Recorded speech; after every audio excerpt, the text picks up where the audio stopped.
you said these things are valuable to you, yet what you're about to do doesn't seem like it's going to run in that. Sometimes I bypass that in the moment. It's the heat of the moment of the conversation. And so that's why I'm sharing that story with you where I'm catching myself opting out, but I also catch myself trying to find a way to opt in. And so I'm struggling with my own junk. At the same time, I'm struggling with his junk. Right. Right. And so, because that's your role. You've taken that on yourself to help him. Yeah. And so that gets me back to, again, there I am trying to tell these guys I want to do something that's beyond the military. It's a vision beyond the military. Right. I wanted to do 20 years in the military and then retire from the military at be 48 years old. Okay. And live on an island and teach scuba. That was my ultimate dream of using the military as the vehicle to get where I was going to go. Right. Now, a lot of stuff happens along the way. Right. All right. Therefore, I never lived on an island. So I don't want your audience to think I went to live on an island. No, I did something better. I found a woman that was the love of my life kind of thing. So, and then had a family and all those other kinds of things. So, but there I was trying to better myself, invest in myself. I just didn't call it that in those days. Yet I was seeing something beyond the military. Okay, so whereas most people don't. Now, I will fast forward this to you. Angela Fiore went through the class together with me. We both became PADI instructors. He now is the big kahuna at one of the National Association of Underwater Instructors. He's one of the big kahunas of in the diving industries. Wow. Yeah. So from a dude who was poo-pooing me. Right. Well, and credit to him. He did it. Credit to him that he did it. Yeah. But credit to you that you, in a way, almost returned the favor. You gave him a gift. Because you gave him a vision and a thought that either he didn't have, or he kind of just played around with the back of his head, but didn't have the confidence to go ahead until he heard you say that. Yeah. And also to see you say, I don't care what you guys are saying. You can give me as hard a time you want. Yeah. I'm still going to do it. That was a gift to him. Yeah. Oh, and he had ideas. I remember we were sharing about he wanted to do certain things, yet at the time he didn't think about it. But I was going to go do it, and so I just did it. And so again, that's me banging down a door. That's me walking into a guy who I see teaching a bunch of Navy guys. I see a Navy guy teaching a bunch of Navy guys how to scuba dive. I walk up to him and I say, his name was Scott Kane.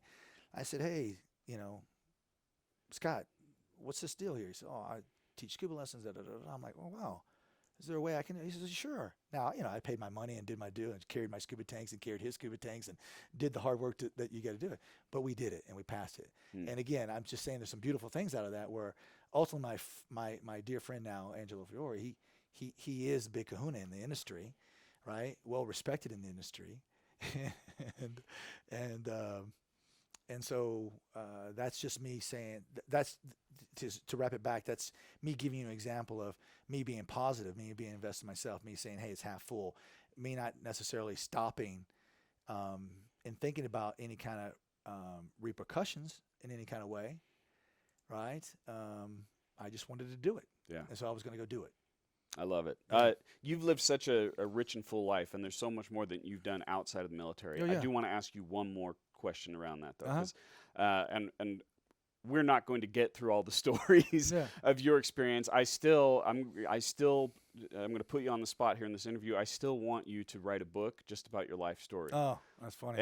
And I've mentioned it before that I would hire a ghostwriter to interview you. I'm going to put that on the table again because I think your stories are so I'm very serious about that. So I just want to ask one more question, though.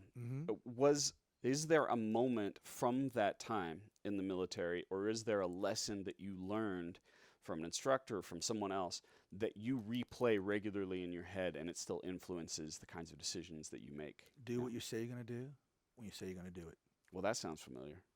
Done deal. Did I get that from you? Yeah. You think I got that from you? Because I say that all the time. I hope you did. Hope you did. That's what I learned. That's what I learned.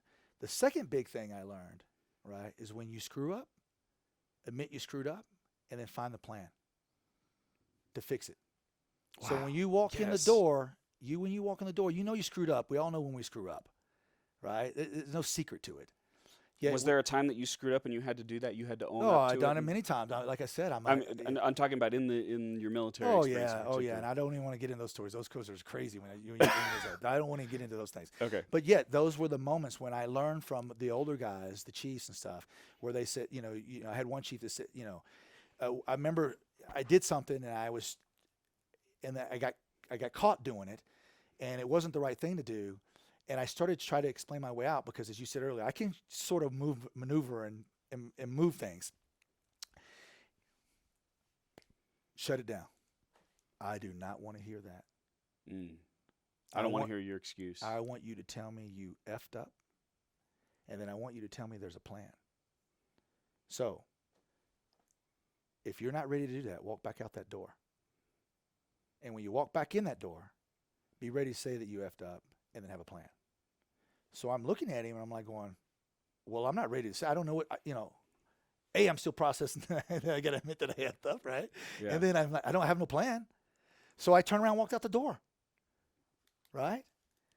And about an hour or 2 hours later, I come back in and I said, hey, Chief, I think it was Chief Miller. I said, Chief Miller, I really screwed up. And I apologize, and I wasn't thinking, I didn't see this, and I didn't see that, and da-da-da-da-da. And here's how I'm going to fix it. Yes. So he looked at me. It. He looked at me and he says, go do it. That was the end of the conversation. Go do it. So when he did that to me, from that point forward, it was easy for me to walk in the room and say, hey, listen, I screwed up, but here's my plan. Because I'm expecting the guy on the other end of the side to go do it. And sure enough, that has always been my experience. It has always been my experience, no matter civilian world, military world, whatever it is. If I walk in the door and say, hey, listen, I screwed up. I did this, and this. Yet here's how I think we can go fix it. No one says anything. Right. It's actually empowering to take responsibility for it. And I bet that's something you teach to your business coaching class too. Absolutely. I say, hey, listen, to be an entrepreneur is to fail. Yeah. You got it. As I said earlier, I don't mind failing. I don't mind making the mistakes. I just don't want to make the same mistake twice. So that means that I've got to own up to the mistake so that way I don't make it twice, and then create the plan so that I don't go through the same thing. Yeah. And that's strategic thinking, which most entrepreneurs don't do because they're all technicians. Yet that's part of our job to do, is to teach them how to think strategically. Yeah. Okay. So that would be the lesson in the military. Do what you say you're going to do when you say you're going to do it would be the big one. And the second one is, when you mess up, say you messed up, but come in with a plan.